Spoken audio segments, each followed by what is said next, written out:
Senior صحافی اور تجزیہ کار سہیل وڑیچ کے مطابق سپریم کورٹ آف پاکستان کے واضح اور سخت احکامات کے بعد الیکشن کے التوا کی افواہیں خواہشیں اور کوششیں دم توڑ گئی۔ اب سوائے مارشل لاء کے نفاذ کی 8 فروری کے انتخابات میں کوئی رکاوٹ نہیں رہی۔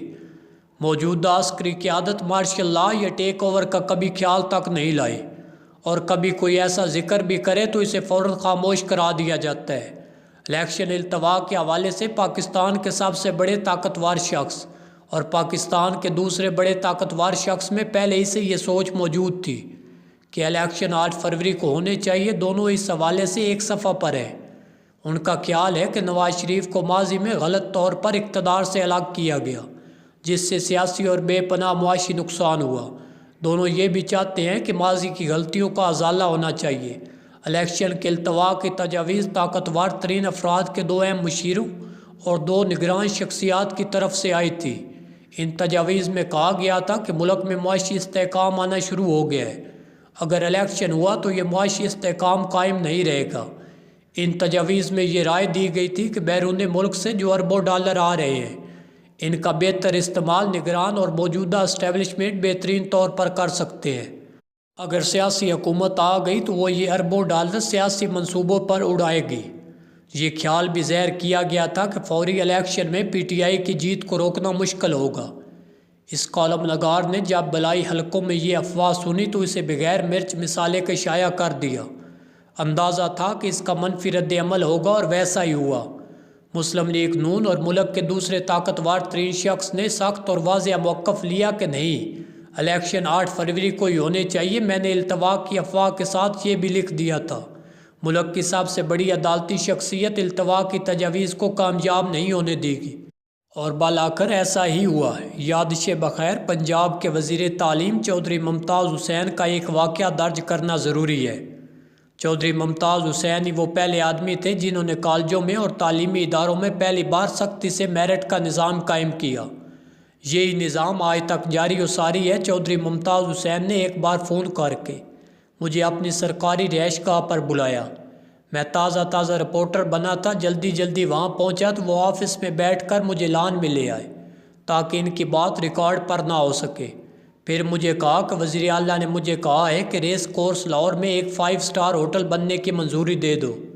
چودھری ممتاز حسین نے کہا کہ اس ہوٹل کے قیام سے ریس کورس پارک کا سارا حسن ختم ہو جائے گا۔ میری خواہش ہے تم یہ خبر دے دو کہ ریس کورس پارک میں ایک 5 اسٹار ہوٹل بنایا جا رہا ہے۔ دوسرے روز روزنامہ جنگ کے صفحہ اول پر یہ خبر شائع ہوگی۔ حسب توقع اس منصوبے کے خلاف منفی رد عمل آیا۔ وزیر اعلیٰ پنجاب کو اس منصوبے سے دستکش ہونا پڑا۔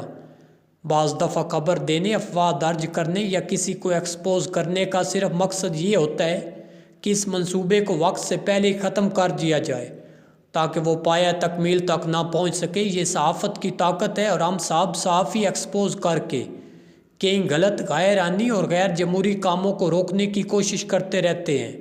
الیکشن کے التوا کی افواہیں شائع کرنے کا یہ بھی مقصد تھا۔ توقع کے عین مطابق اس افواہ کا مؤثر تدارک ہو گیا۔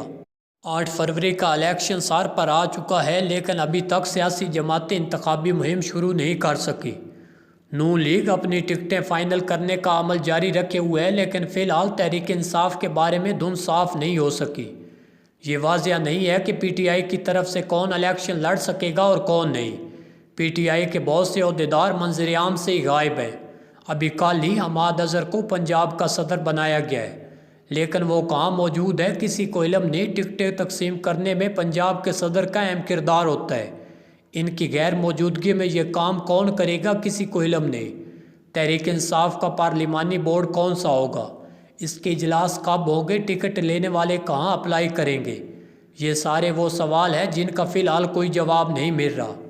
اب تو ایسے لگ رہا ہے کہ لوگ کاغذات نامزدگی جمع کروا کے پی ٹی آئی کے ٹکٹ کے لیے رجوع کریں گے۔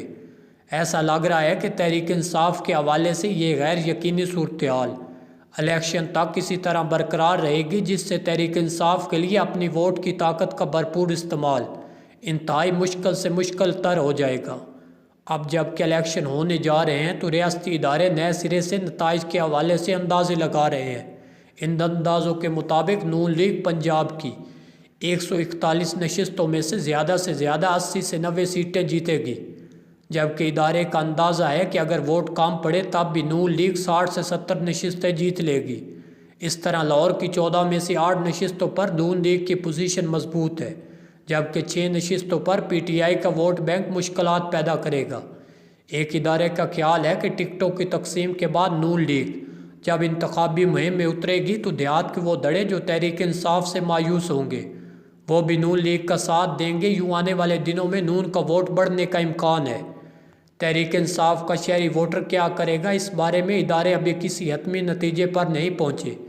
بہت سوں کا خیال ہے کہ خوف اور نا امیدی کی وجہ سے ووٹروں کی بڑی تعداد گھروں سے نہیں نکلے گی، جبکہ کئی افراد یہ رائے دے رہے ہیں کہ پی ٹی آئی کا ناراض ووٹر الیکشن کے انتظار میں ہے اور وہ اس دن قطار در قطار نکل کر سب کو حیران کر دے گا۔ خیال یہ ظاہر کیا جا رہا ہے کہ اگر پولنگ ریٹ 45 سے 50% ہوا تو نون لیگ جیت جائے گی، لیکن اگر پولنگ ریٹ 60 سے 70% ہوا تو اس کا کیا مطلب ہوگا؟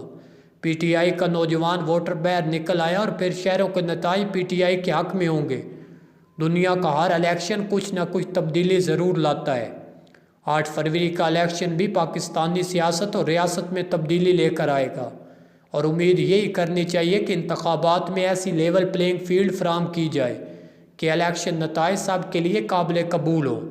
نتائج قبول ہوں گے تو اگلی حکومت چل سکے گی، وگرنہ ماضی کی طرح دھاندلی زدہ اسمبلی اور دھاندلی زدہ حکومت کا الزام چلتا رہے گا۔ نہ کوئی لاڈلا ہونا چاہیے اور نہ کوئی سوتیلا، سب اس قوم کے بیٹے ہیں، سبھی کو برابری اور انصاف ملنا چاہیے۔